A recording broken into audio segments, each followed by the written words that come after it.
जब मैं पैदा हुई तो सबने खुशी का इजहार नहीं किया। माँ कहती थी कि वो रो पड़ी थी। डॉक्टर ने बस एक बात कही थी, बच्ची ठीक है, उसकी टांग में थोड़ी दिक्कत है। वो दिक्कत मेरी पूरी जिंदगी के लिए एक नासूर बन गई। लोगों ने मुझे नाम नहीं दिया, बस नाम रख दिया, लूली लंगड़ी। मैं कविता हूँ, लेकिन किसी ने भी मुझे मेरे नाम से नहीं पुकारा।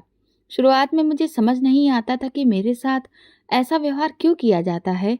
जब भी बच्चों के साथ खेलना चाहती, हंसना चाहती और गली में पहुंचती तो उनकी नज़रों का रुख बदल जाता। बच्चों की आंखों में हैरानी नहीं, एक अजीब सी हकराहट थी। एक दिन ये बच्ची ने अपनी माँ से कहा, ये लड़की अजीब क्यों है? और उसकी माँ ने बड़े आराम से कहा, ये लंगड़ी है ना बेटा। मेरे 3 भाई थे और मैं इकलौती बहन, लेकिन कभी किसी ने मेरे दिल की बात नहीं सुनी। घर में मेरा मजाक बनाया जाता, जैसे मेरा वजूद ही शर्मिंदगी हो। बड़े भाई कभी भी नाम लेकर नहीं बुलाते, हमेशा आवाज देते, अरे लंगड़ी पानी ला, लंगड़ी चाय बना। कभी कभी सोचती, क्या उनके दिल में मेरे लिए प्यार है? शायद था भी, लेकिन वो उसे जाहिर करने का तरीका भूल गए थे। माँ की गोद में तो मैं सहारा लिया करती थी, लेकिन कभी कभार गुस्से में वो भी मुझसे वही बातें सुना देती थी। लूली लंगड़ी बात सुन ले, तू बात क्यों नहीं मानती? मैं अंदर से टूट जाती, लेकिन माँ भी मजबूर थी। शायद वो अपने अंदर का गुस्सा, अपनी बेबसी मेरे वजूद पर निकाल देती थी। मैं रोती नहीं थी, बस चुप हो जाती थी। मोहल्ले में मेरा जिक्र होता तो नाम से नहीं, हालात से। लूली लंगड़ी की माँ बाजार गई है, या लूली लंगड़ी आज फिर गली में गिर गई। वो सब मुझे मेरी टांग से पहचानते थे, मेरी आंखों से नहीं, मेरी बातों से नहीं, मेरे सपनों से नहीं। उनके लिए मैं एक मजाक थी। मैं शीशे में खुद को देखती, एक मासूम चेहरा, लेकिन एक फर्क जो सबको कांटे की तरह चुभता था। कभी कभार खुद से कहती, काश मैं भी सबकी तरह होती तो मेरी भी तारीफ होती। मैं किसी के लिए शर्मिंदगी की वजह कभी नहीं बनती। मेरे भाई जब दोस्तों के साथ बैठे होते तो मेरी बात नहीं करते। अगर कोई पूछ ले बहन है, तो बस कहते हाँ है, फिर बात बदल देते। मैं उनकी बहन थी, लेकिन जैसे कोई राज, कोई बोझ या कोई शर्मिंदगी की वजह बन चुकी थी। अक्सर रात को मैं चुपचाप बैठकर आसमान को देखती, सितारों से बातें करती, उनसे कहती, तुम्हें कोई लंगड़ा कहकर नहीं बुलाता ना, तुम पर कोई ताना नहीं कसता। वो चुप रहते थे, लेकिन ऐसा लगता कि सुन जरूर रहे हैं। एक दिन माँ ने मुझे गोद में लिया और पूछा, बेटा अगर मैं मर गई तो फिर तू क्या करेगी?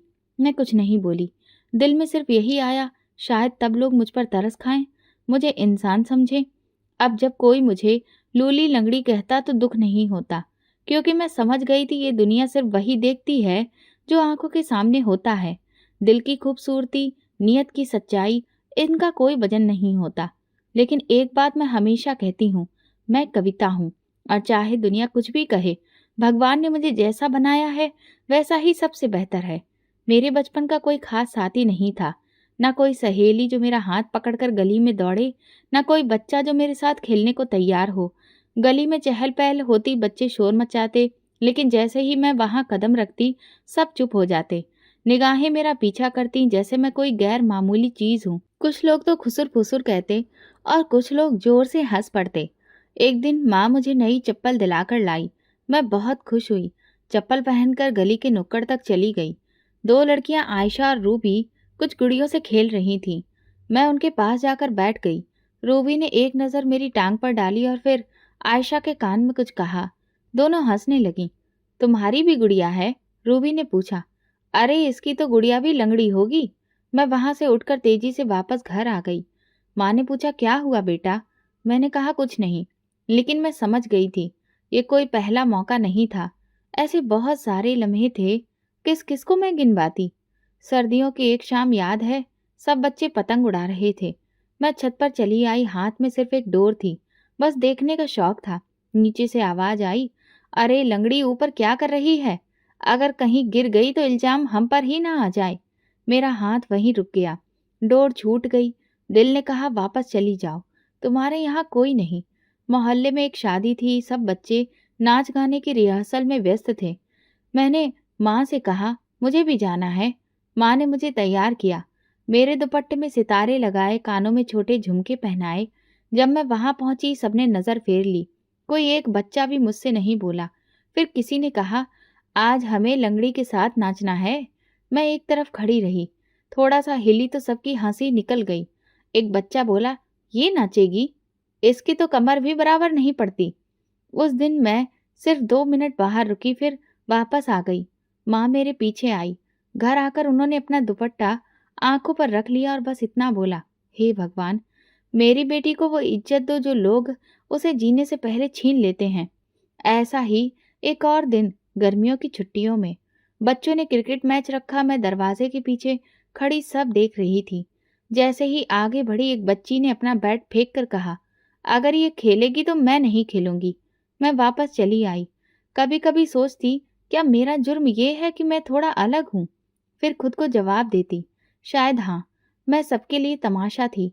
जहां जाती नजरों से घूरा जाता, कोई हमदर्दी से देखता, कोई नफरत से, लेकिन नजर डाली जरूर जाती थी। ये सब किसी शारीरिक फर्क की वजह से नहीं हो रहा था, ये तो लोगों की सोच का आईना था।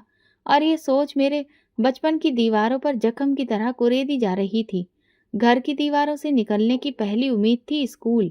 माँ ने बड़ी प्रार्थनाओं के साथ मेरा एडमिशन करवाया।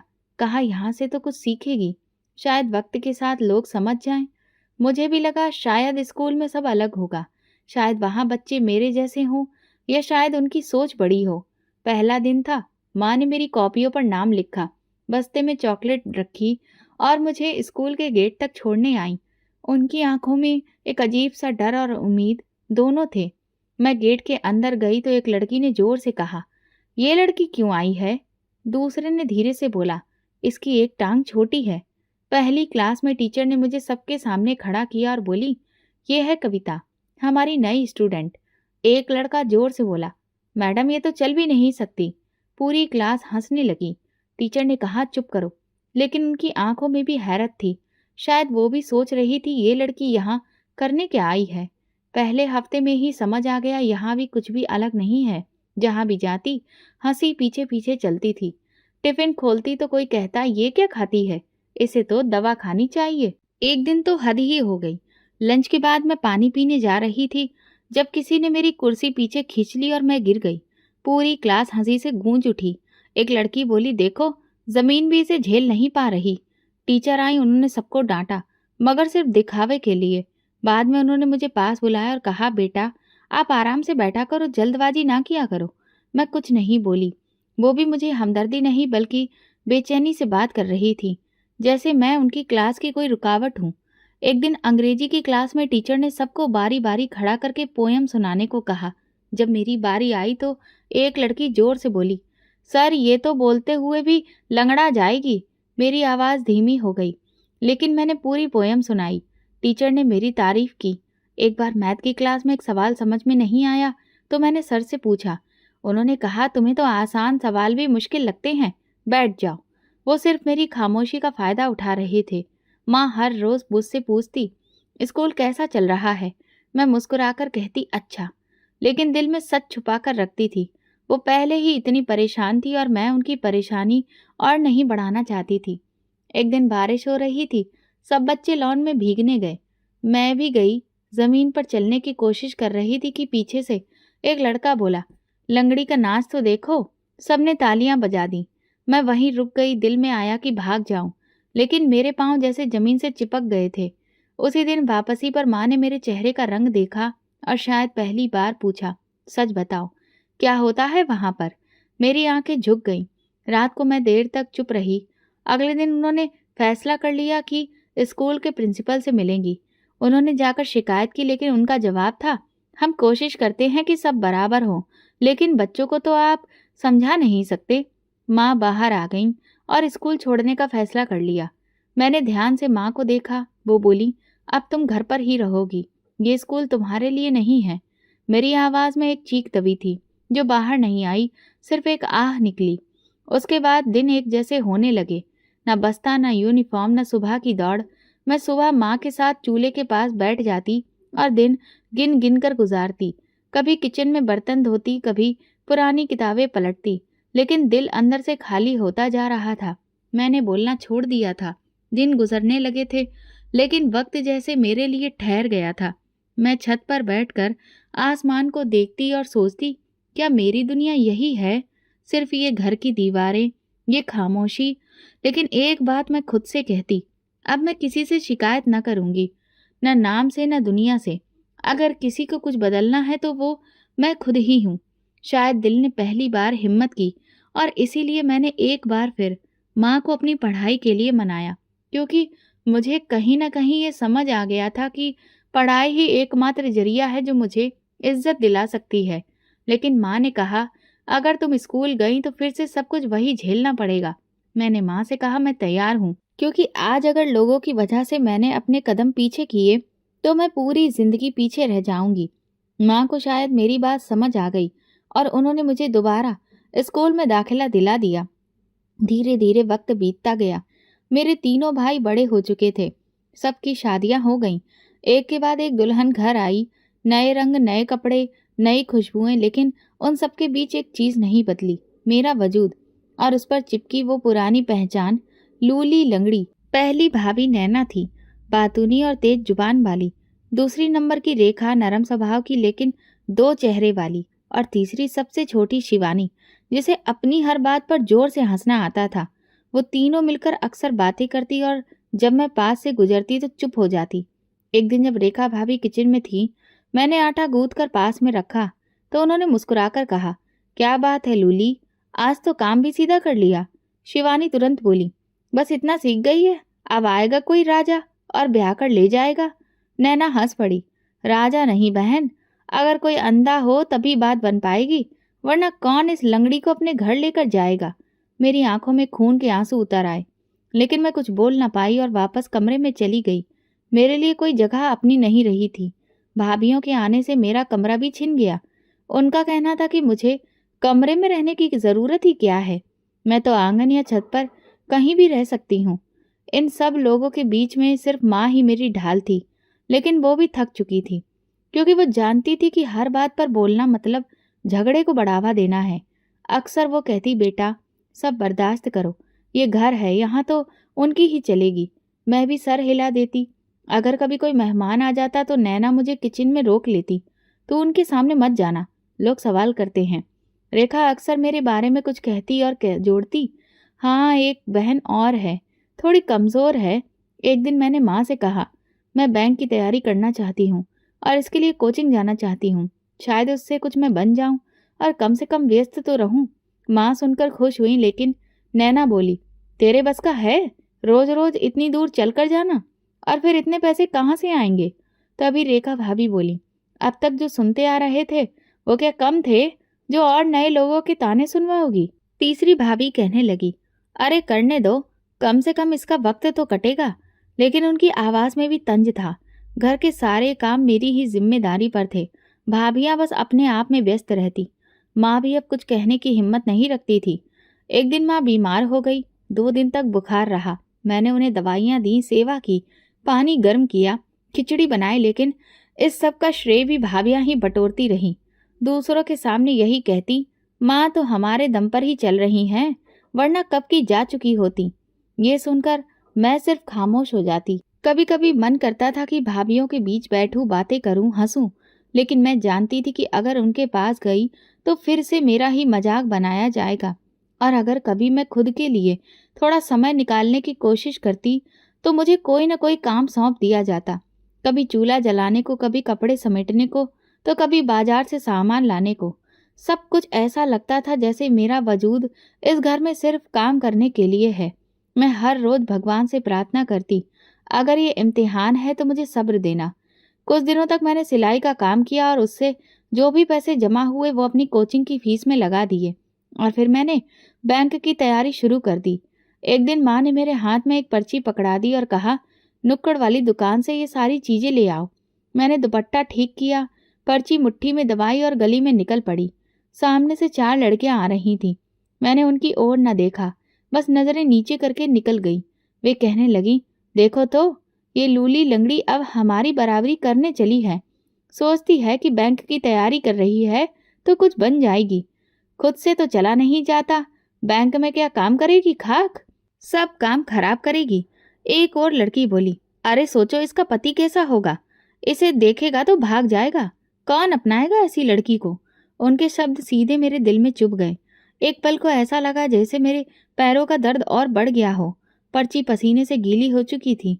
मैंने उनकी तरफ नहीं देखा, लेकिन कान हर शब्द सुन रहे थे। मैं जल्दी से दुकान पर पहुंची।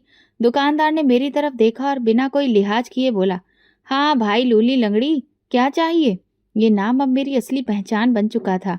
मुझे गुस्सा बहुत आया, लेकिन मैं कुछ नहीं बोली। मैंने पर्ची उसके हाथ में दे दी। पीछे 2 लड़के खड़े थे। उनकी हंसी की आवाज सुनाई दी। एक कहने लगा, अरे चाचा, इनको जरा रियायत दे दो, इनका सफर मुश्किल होता है। चाचा ने भी हंसते हुए कहा, हाँ हाँ, स्पेशल छूट, लंगड़ों की रियायत। सब हंस पड़े। मैं पत्थर बनी खड़ी रही। दिल जैसे सुन्न हो गया था। कुछ भी कहने का मन नहीं था। जी चाहता था कि जमीन फट जाए और मैं उसमें समा जाऊं। मैंने चुपचाप सामान लिया, पैसे दिए और वापस लौटने लगी। रास्ते में वही लड़कियां अब पेड़ के नीचे खड़ी थीं। उनके हाथों में कोल्ड ड्रिंक्स थी। एक ने मेरी तरफ देखा और बोली, देखो तो इसके चलने का स्टाइल, रैंप वॉक, लंगड़ी वर्जन। मैंने अपने कदम तेज कर दिए, लेकिन मेरे कदमों की रफ्तार, दिल की धड़कन सब बिखर चुके थे। घर का दरवाजा दिखा तो जैसे किसी पनाह में पहुंच गई। जैसे ही माँ ने दरवाजा खोला और मेरा चेहरा देखा तो फौरन बोली, क्या हुआ? किसी ने कुछ कहा? मैंने बस इतना कहा, थक गई हूँ। सामान उनके हाथ में पकड़ाया और चुपचाप अपने कमरे में चली गई। दरवाजा बंद किया और धीरे से बैठ गई, जैसे कुछ हुआ ही नहीं।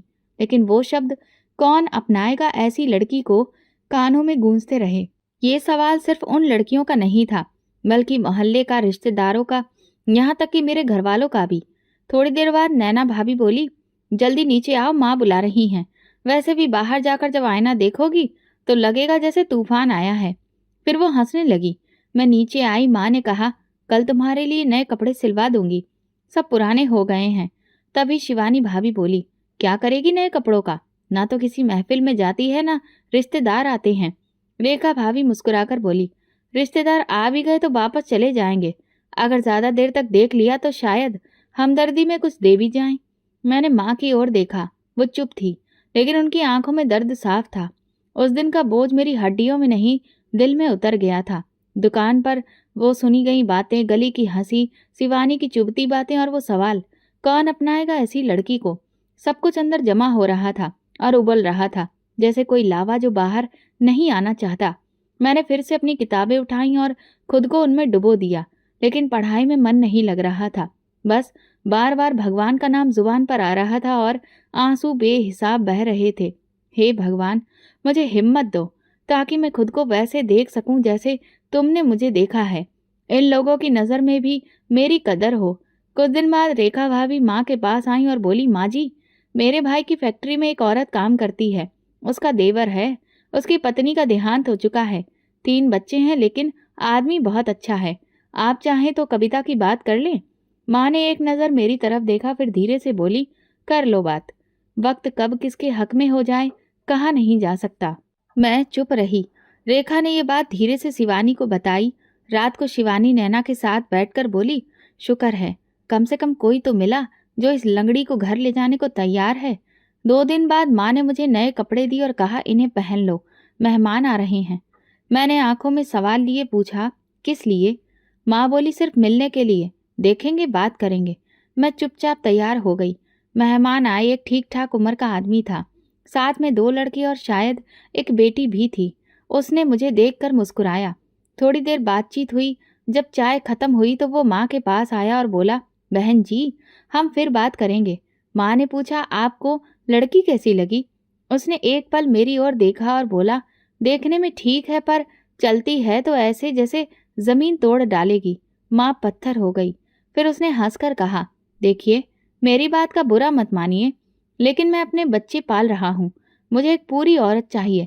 हमदर्दी से शादी नहीं होती। वो मुड़कर चला गया। माँ कुछ देर वहीं बैठी रही, फिर अंदर जाकर मेरी तरफ देखा और सिर्फ इतना कहा, कुछ भी नहीं हुआ, तुम अपना दिल छोटा मत करना। रात को भाभियां साथ बैठकर मेरा मजाक उड़ा रही थी। अब बताओ, इससे तो 2 बच्चों का बाप तक बहाने बना रहा है, तो फिर भला कौन मिलेगा? शायद कोई अंधा ही इससे शादी करे। मैं उनकी बातें सुनती रही, न रोई न हंसी, बस सोचती रही, शायद भगवान मुझे खुद से खुद को जोड़ने के लिए सब दिखा रहा है। इसके बाद जैसे सिलसिला चल निकला। 2 और रिश्ते आए, जिनमें से एक मुझसे 40 साल बड़ा आदमी था।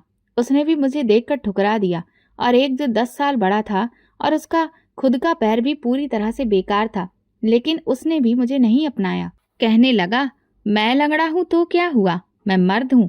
मैं एक ऐसी लड़की से शादी हरगिज नहीं करूंगा। इसके बाद तो जैसे माँ की आंखों में हर समय दर्द दिखने लगा। मैंने उनकी आंखों में पहली बार फिक्र देखी, जिसमें बेबसी भी शामिल हो चुकी थी। वो जल्दी खाना पकाती और जल्दी सो जाती और कम बात करती। उनका दिल जैसे अंदर से खाली हो रहा था। एक शाम जब मैं आंगन में बर्तन धो रही थी, माँ छत से नीचे आई और सीधा नैना के कमरे में गई। दरवाजा बंद हुआ, आवाज सुनाई दी, बेटा तुम ही कुछ करो।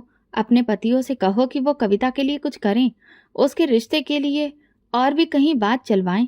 नैना ने कहा, माँ देखिए, हमने कई बार कहा लेकिन अब वो भी शर्मिंदा हो चुके हैं। क्या हर बार अपनी बेइज्जती करेंगे? माँ चुप हो गई। अगले दिन माँ ने सुबह नाश्ते के समय बड़े भैया को बुलाकर कहा, बेटा कविता की उम्र हो रही है, उसके लिए रिश्ते मुश्किल हो रहे हैं, इसलिए अभी से तुम थोड़ी तेजी दिखाओ। लोगों की बातें सुन सुनकर मेरी जान निकलती है, इसलिए कुछ सोचो। भाई ने अखबार एक तरफ रखा और साफ शब्दों में कहा, अब हमें तो माफ कर दो माँ, हमने बहुत कोशिश कर ली, कोई भी ऐसे रिश्ते को अपनाना ही नहीं चाहता और हम बार बार लोगों के आगे भीख नहीं मांग सकते। ये कहकर भाई वहां से उठकर चला गया और माँ अपने आंसू छुपाते हुए फूट फूट कर रोने लगी। मुझसे ये सब देखा नहीं जा रहा था, लेकिन समझ नहीं आता था कि मेरे जीवन में आखिर लिखा क्या है। सवाल तो मेरे मन में भी थे कि क्या सच में कोई भी मेरा हाथ नहीं थामेगा, कोई ऐसा नहीं होगा जो मुझे सच्चे दिल से प्यार करेगा, अपनाएगा। लेकिन उससे बड़ा सवाल ये था कि क्या कभी मेरी कोई पहचान बनेगी, कभी कोई मेरी भी तारीफ करेगा? क्या कभी ऐसा होगा कि लोग मुझे लूली लंगड़ी नहीं बल्कि कविता के नाम से पुकारेंगे? और क्या मेरी माँ कभी मुझ पर फक्र कर पाएगी?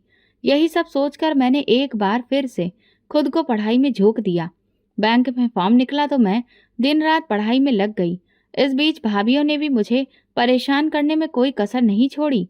मैं जब भी पढ़ने बैठती तो वो कोई न कोई नया काम निकालकर मुझे बता देती और खुद दिन भर बस सोशल मीडिया पर तस्वीरें पोस्ट करना, सहेलियों के साथ शॉपिंग करना और साथ में बैठकर गप्पे मारना, यही करती रहती थी।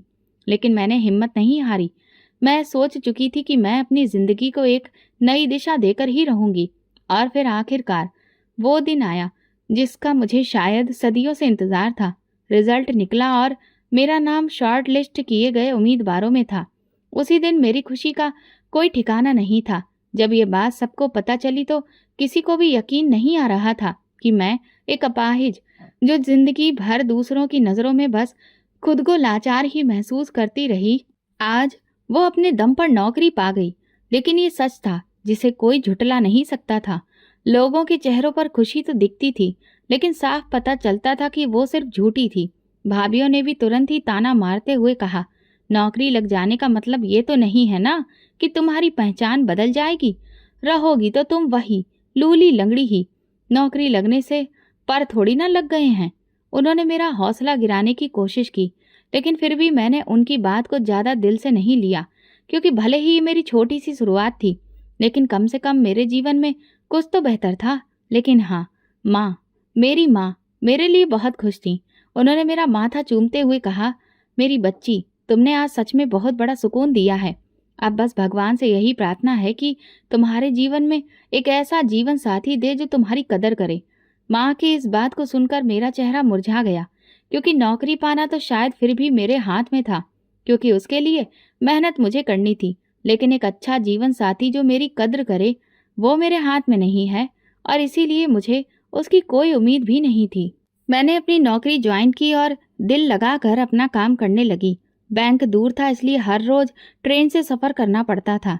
शुरू में तो सब कुछ बहुत अच्छा लगा, लेकिन फिर धीरे धीरे वही चीजें झेलनी पड़ी जो अब तक मैं झेलती आ रही थी।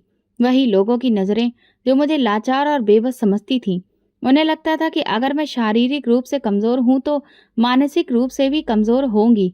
ऐसे लोग मुझे अपने से कमतर समझते थे। इसी वजह से ना तो स्कूल कॉलेज में कोई दोस्त बना और ना ही यहाँ। लेकिन अब मैंने भी बिना दोस्तों के जीना सीख लिया था।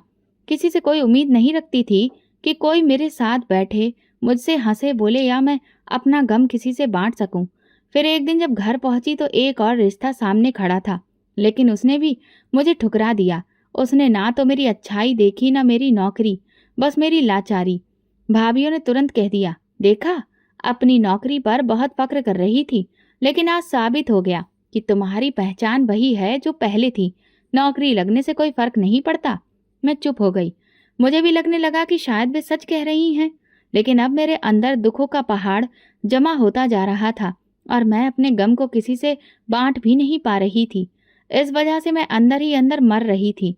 कुछ समझ नहीं आता था, क्योंकि माँ भी अब मेरी वजह से इतनी परेशान रहने लगी थी कि वो धीरे धीरे बीमार पड़ने लगी।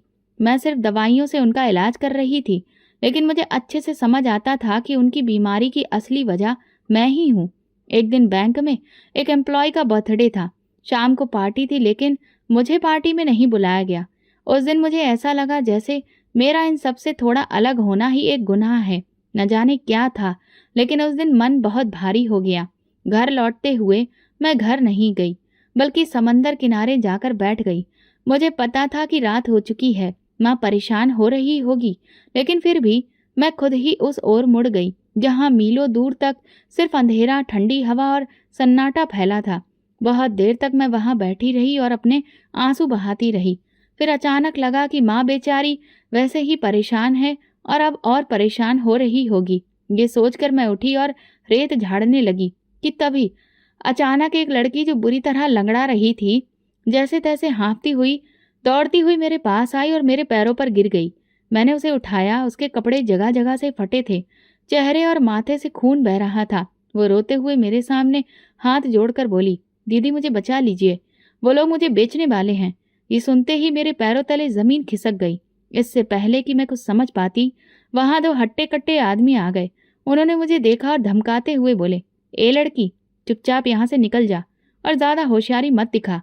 अगर किसी से कुछ कहा तो जान से हाथ धो बैठेगी, समझी। ये कहते हुए उन्होंने उसके बालों से पकड़कर उस लड़की को घसीटना शुरू कर दिया।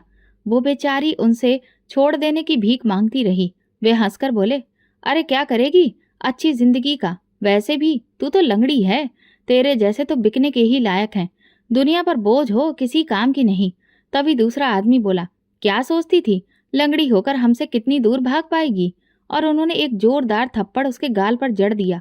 ये सब देखकर मेरे अंदर गजब का गुस्सा भर गया। मैं जोर से चिल्लाई, छोड़ दो उसे, वरना। मैं उन दोनों की तरफ बढ़ी। उन्होंने मेरा मजाक उड़ाते हुए कहा, अरे वाह, एक लंगड़ी दूसरी लंगड़ी को बचाएगी। और दोनों जोर से हंसने लगे। तभी एक बोला, चुपचाप चली जा, वरना तुझे भी बाकी लड़कियों के साथ बेच देंगे। उनकी ये बात सुनकर भी मुझे डर नहीं लगा, क्योंकि अब तक मैं लंगड़ी होने की वजह से लोगों की बातें बहुत सुन चुकी थी। लेकिन आज जब इस बच्ची के साथ वही होते देखा तो बर्दाश्त नहीं हुआ। मैं पीछे नहीं हटी। उनमें से एक मेरी तरफ गुस्से में बढ़ा। मैं थोड़ी डरी, क्योंकि वो बहुत ताकतवर था और मैं तो ठीक से दौड़ भी नहीं सकती थी। लेकिन आज कुछ भी हो, मुझे उस बच्ची को बचाना था। अचानक मेरी नज़र पास पड़ी लकड़ी की एक मोटी छड़ी पर गई। मैंने झट से उसे उठाया और उसके सिर पर दे मारा। वो लड़खड़ाया और नीचे गिर पड़ा। वहीं एक नाव उल्टी रखी थी, जिससे एक कील बाहर निकली हुई थी। वो कील उसकी आंख में लग गई और खून बहने लगा। वो दर्द से तड़पने लगा। ये देख उसका साथी मुझे मारने के लिए दौड़ा। मुझे कुछ समझ नहीं आया। मैंने झट से रेत उठाकर उसकी आंखों में फेंक दी। वो कुछ नहीं देख पाया। फिर मैंने पीछे से उसके सिर पर डंडे से 2 वार किए और वो भी जमीन पर गिर पड़ा। मैंने उस लड़की को पास बुलाया और कहा, डरने का वक्त नहीं है, अब हमें इन्हें सबक सिखाना होगा और पुलिस को सौंपना होगा। ये सुनकर वो लड़की भी थोड़ा संभली और मेरा साथ देने लगी। मैंने तुरंत अपने दुपट्टे को फाड़कर 2 टुकड़े किए और उनके हाथ और मुंह कसकर बांध दिए। तभी वो लड़की बोली, दीदी ये कुल 4 लोग हैं, 2 तो ये रहे और 2 बाकी की लड़कियों को कंटेनर में लेकर जा रहे हैं। उन्हें विदेश ले जाया जा रहा है। मैंने जब दूर देखा तो मुझे एक कंटेनर दिखाई दिया। पहले तो थोड़ी देर बैठकर मैं वहीं पर सांस ली। वे दोनों आदमी हल्की हल्की बेहोशी में जा चुके थे। मैं सोचने लगी कि थोड़ी देर और अगर ये नहीं पहुंचे तो इनके बाकी दोनों साथी इन्हें ढूंढते हुए यहाँ आएंगे। ये जरूरी नहीं था कि मैं उन दोनों को रोक पाऊं। मुझे कुछ भी करके पुलिस को बुलाना होगा और इन लोगों को पकड़वाना होगा। यही सोचकर मैंने उन दोनों आदमियों को वो जो बोट उल्टी रखी हुई थी उसके नीचे जैसे तैसे छुपा दिया। तभी मुझे उस बोट से एक रस्सी भी मिली। मैंने उसे अपने पास रख लिया और तुरंत फोन करके पुलिस को इस पूरे वाकये के बारे में बताया। इंस्पेक्टर ने मुझसे कहा कि हम वहां बस कुछ ही देर में पहुंच रहे हैं, लेकिन तब तक आप सुरक्षित रहें।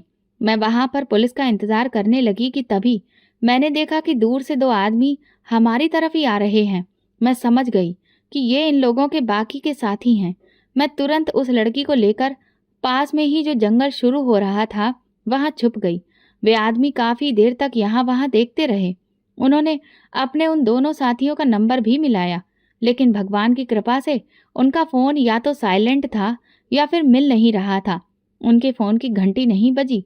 ये देखकर मैंने थोड़ी देर चैन की सांस ली, वरना उन्हें पता चल जाता कि उनके साथियों को किसी ने मारकर इस बोट के नीचे छुपा दिया है। फिर उनमें से एक बोला, मुझे लगता है कि वे दोनों उस लड़की को शायद पकड़ नहीं पाए हैं और कहीं दूर निकल गए हैं। लेकिन अब हम और ज्यादा यहाँ रुक नहीं सकते, क्योंकि हमें वहां वक्त पर पहुंचना है। ये बॉस का ऑर्डर है। इसलिए ऐसा करते हैं कि हम दोनों निकलते हैं। ये कहकर वे वहां से जाने लगे तो मैं परेशान हो गई। वो बच्ची बोली, दीदी, ये लोग तो उन लड़कियों को लेकर जा रहे हैं, अब हम क्या करें? मुझे कुछ समझ में नहीं आया कि मैं उन बाकी की बच्चियों को कैसे बचाऊं। तभी मेरे दिमाग में एक आइडिया आया, क्योंकि पुलिस को तो आने में अभी वक्त था और मुझे किसी भी तरह से इन्हें भी यहाँ पर रोक कर रखना था। इसलिए मैंने उस लड़की से कहा कि तुम जंगल के दूसरी तरफ तेज आवाज में बचाओ बचाओ चिल्लाते हुए भागो, बाकी मैं उन्हें देख लूंगी। उस बच्ची ने बिल्कुल ऐसा ही किया और उसके चिल्लाते ही वे दोनों आदमी उसे पकड़ने के लिए जंगल की ओर अंदर आए।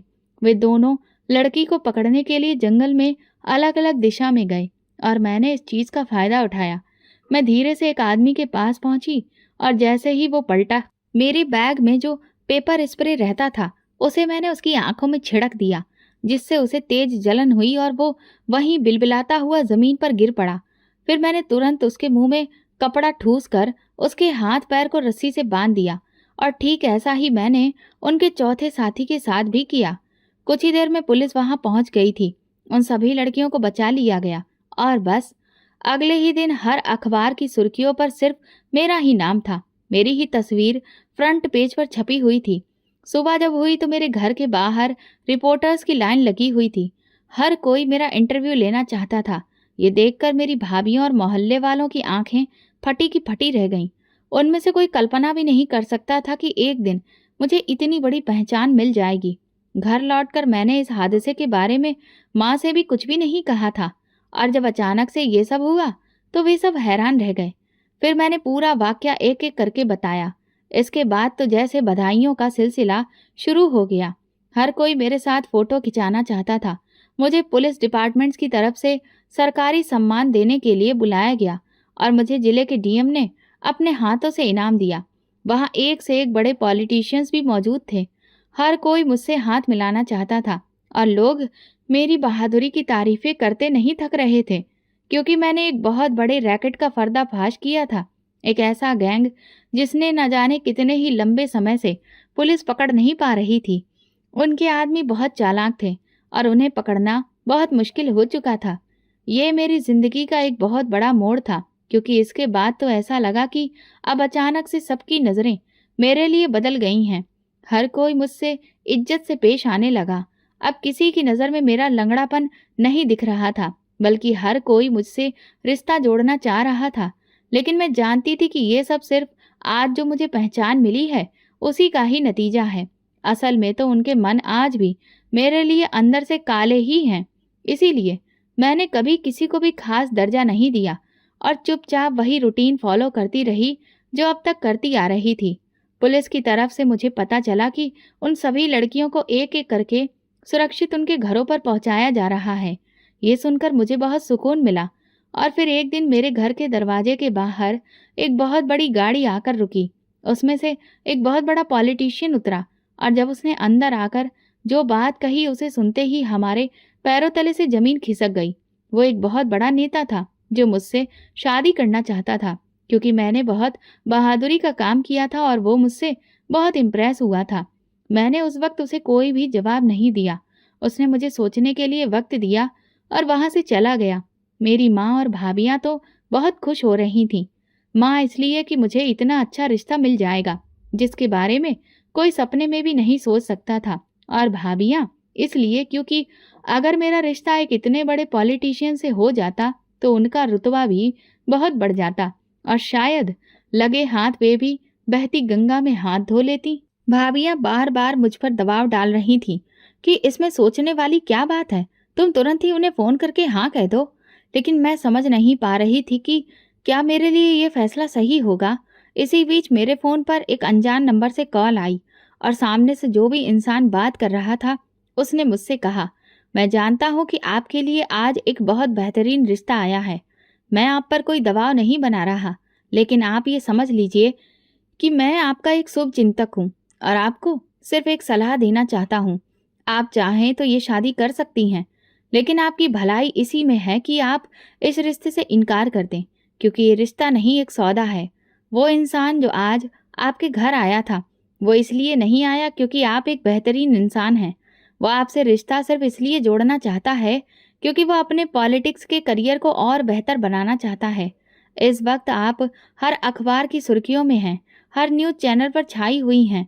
अगर आपकी शादी उस राजनेता से हो जाती है तो लोगों के दिलों में उसके लिए भी हमदर्दी और ज़्यादा बढ़ जाएगी और आपके लिए तो पहले ही लोग तारीफें करते थक नहीं रहे हैं।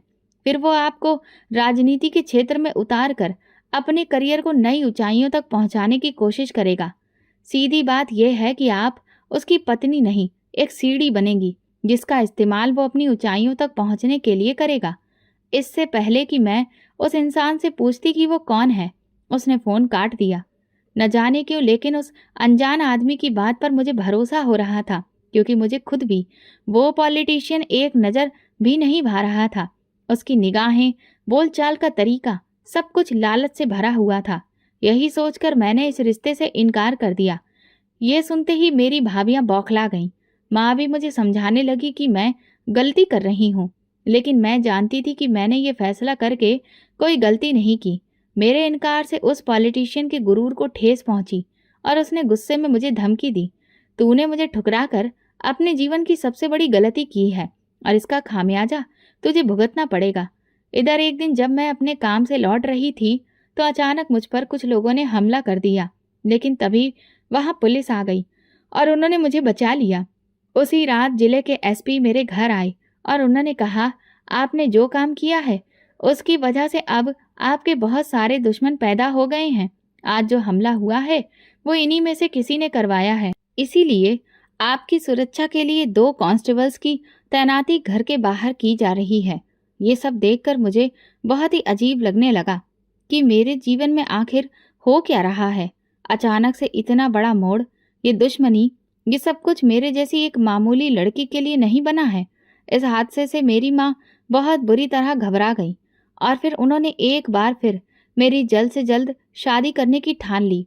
उन्हें लगने लगा था कि इतनी शोहरत पाने के बाद शायद कोई तो होगा जो मुझे अपनाएगा, लेकिन ये सब कुछ सिर्फ वक्त के साथ था। जब तक मैं सुर्खियों में रही तब तक लोग मुझसे रिश्ता जोड़ने के लिए मरे जा रहे थे, लेकिन जैसे ही मेरा नाम चर्चा से बाहर हुआ और ये खबर ठंडी पड़ी, वैसे ही लोगों का रवैया फिर से वही हो गया और एक बार फिर वही इनकार माँ को बार बार सुनना पड़ा। अब वो बहुत डरी हुई और घबराई हुई थी, क्योंकि उन्हें मेरी जान का खतरा हर वक्त दिखाई देता था। इसी बीच एक दिन मेरे घर एक कबाड़ी वाला आया और उसने माँ से मेरा हाथ मांगा। ये देखकर मैं दंग रह गई। मुझे लगा था कि शायद मेरे घर वाले इस रिश्ते से इनकार करेंगे, लेकिन ऐसा नहीं हुआ। माँ ने मुझे समझाया, बेटा अब बात सिर्फ तुम्हारी नहीं है, हम सबकी भी बन गई है, इसलिए हम चाहते हैं कि तुम जल्द से जल्द शादी करके अपना घर बसा लो और इन सब झंझटों से दूर हो जाओ और मुझे भी इस बोझ से मुक्ति दो। माँ की ये बात सुनकर मैं बहुत उदास हो गई। फिर मैंने भी इसे अपनी किस्मत समझकर अपना लिया और इस शादी के लिए हाँ कर दी। मेरी भाभियां तो बहुत खुश थीं। उन्हें लगा कि अब मुझे मेरी अकड़ का जवाब मिल गया है और मेरी शादी एक ऐसे इंसान से हो रही है जिसके काबिल वे मेरी औकात समझती थी। 1 हफ्ते बाद ही शादी थी। तैयारियां बहुत मामूली थी, क्योंकि ना तो उस आदमी के पास इतना पैसा था और ना ही हमारे पास, इसलिए बहुत साधारण तरीके से सब कुछ हो रहा था। भाभियां दिन रात मुझे ताना मार रही थी। हमने तो पहले ही कहा था, उस राजनेता से शादी कर लेती तो रानी बनकर रहती। अब जा इस कबाड़ी वाले के घर और उसके साथ गली गली घूम घूम कर कबाड़ा बेचना। ऐसे आदमी से शादी करने के बाद तो शायद बैंक वाले भी तुझे निकाल देंगे। एक भाभी ने हंसकर कहा, आखिर इस लंगड़ी ने कर ही लिया ना सब बर्बाद। यही इसकी किस्मत है, कभी नहीं बदलेगी।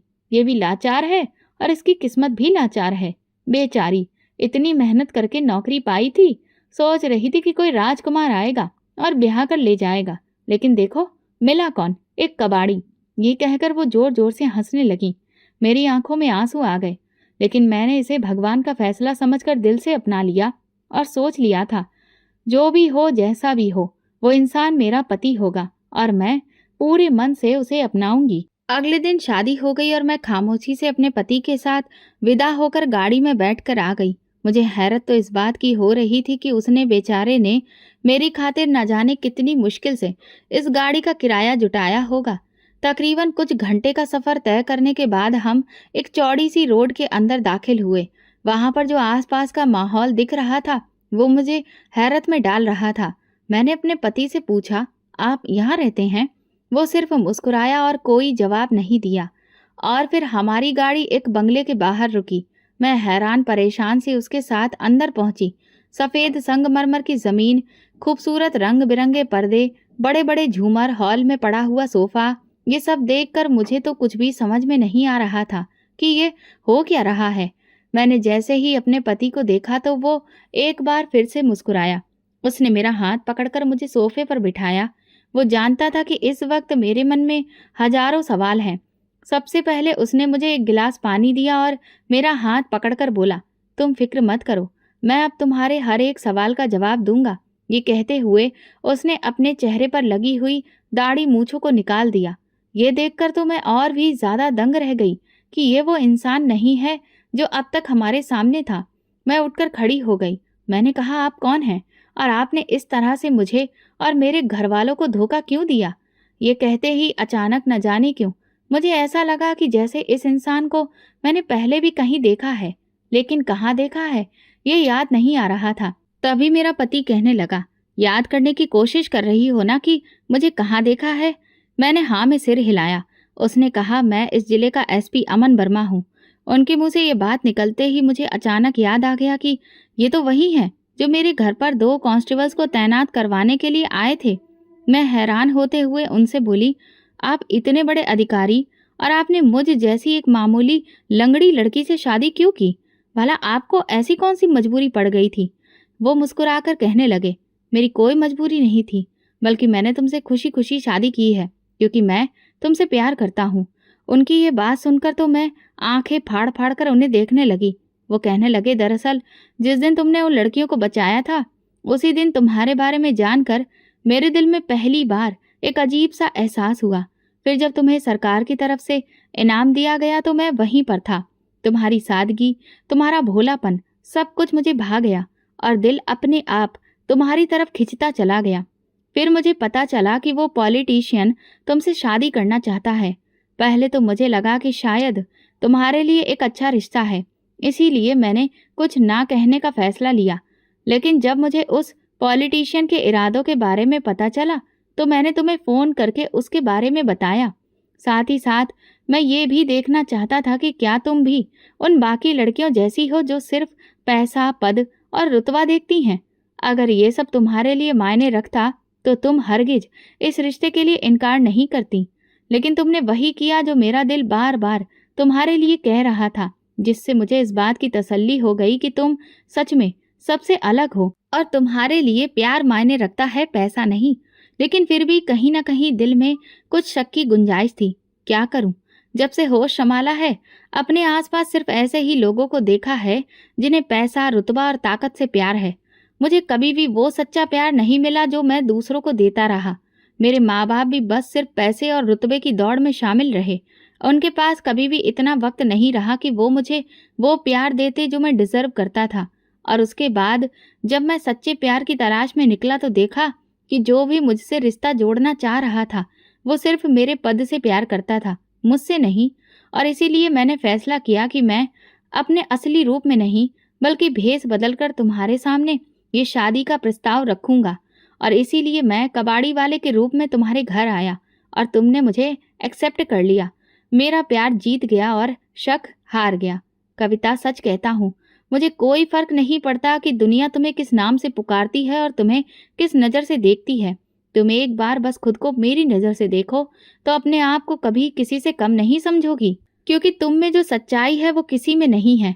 अमन के मुंह से ये बात सुनकर मेरी आंखों से आंसू निकलने लगे, क्योंकि अगर जीवन में उसे सच्चा प्यार नहीं मिला था तो मैं भी तो बिल्कुल उसके जैसी ही थी।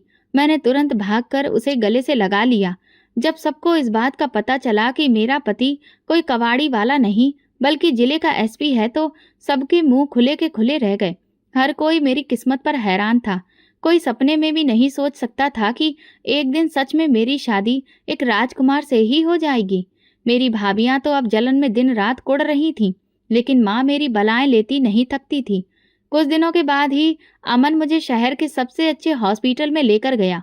वहां उसने मेरा चेकअप करवाया तो डॉक्टर ने कहा कि अब ऐसी मॉडर्न टेक्नोलॉजीज आ चुकी हैं जिसकी मदद से सिर्फ एक सर्जरी के बाद मेरा पैर पूरी तरह से ठीक हो सकता है। ये सुनते ही हम दोनों के चेहरे खुशी से खिल उठे और फिर अगले महीने ही मेरी सर्जरी हो गई। इसके कुछ दिनों बाद मैंने जब जमीन पर अपना पहला कदम रखा तो मैं खुशी से फूली नहीं समाई, क्योंकि मेरा पैर बिल्कुल सीधा पड़ रहा था। पहले तो मैं धीरे धीरे चली, लेकिन फिर अचानक खुशी इतनी ज्यादा हुई कि मैं दौड़कर अमन के गले लग गई। अमन ने मेरा हाथ थाम कर कहा, कविता, क्या तुम यूं ही मेरा हाथ थाम कर मेरे साथ चलोगी? मैंने मुस्कुराकर उसे एक बार फिर से गले लगा लिया। हम दोनों घर आ गए। मैंने देखा कि अमन ने मेरे लिए पूरा कमरा गुलाब के फूलों से सजाया हुआ था। वो कहने लगा, अब यह हमारे जीवन की एक नई शुरुआत होगी। 2 दिन के बाद वो मुझे मेरे घर लेकर गया और जब माँ ने मुझे अपने दोनों पैरों पर सही से चलते हुए देखा तो वो तो हैरान रह गईं। भाभियां भी आंखें फाड़ फाड़ कर देख रही थीं। माँ को तो यकीन ही नहीं हो रहा था। फिर अमन ने उन्हें सब कुछ बताया। भाभियां कहने लगी, हमें तो लगा था कि ये शायद पूरी जिंदगी लूली लंगड़ी ही रहेगी और बोझ ही बनी रहेगी। अमन तुरंत आगे बढ़कर बोला, मेरी पत्नी किसी पर बोझ नहीं बल्कि वो मेरा फक्र है। ये सुनते ही भाभियों के मुंह बंद हो गए। घर वापसी पर अमन ने मुझसे कहा, अब तुम अपने अतीत को भूल जाओ और अब हम एक नई शुरुआत करेंगे। मैंने कहा, सच में? मैंने सब्र किया और आज भगवान ने मुझे उसका वो फल दिया जो मैं सपने में भी नहीं सोच सकती थी। तो दोस्तों, अगर आपको हमारी कहानी पसंद आई हो तो कमेंट करके ज़रूर बताएं। वीडियो को लाइक करें और ज़्यादा से ज़्यादा शेयर करें। अगर आप मेरे चैनल पर नए हैं तो सब्सक्राइब जरूर करें और नोटिफिकेशन बेल दबाएं ताकि अगली अपडेट सबसे पहले आपको मिले। धन्यवाद।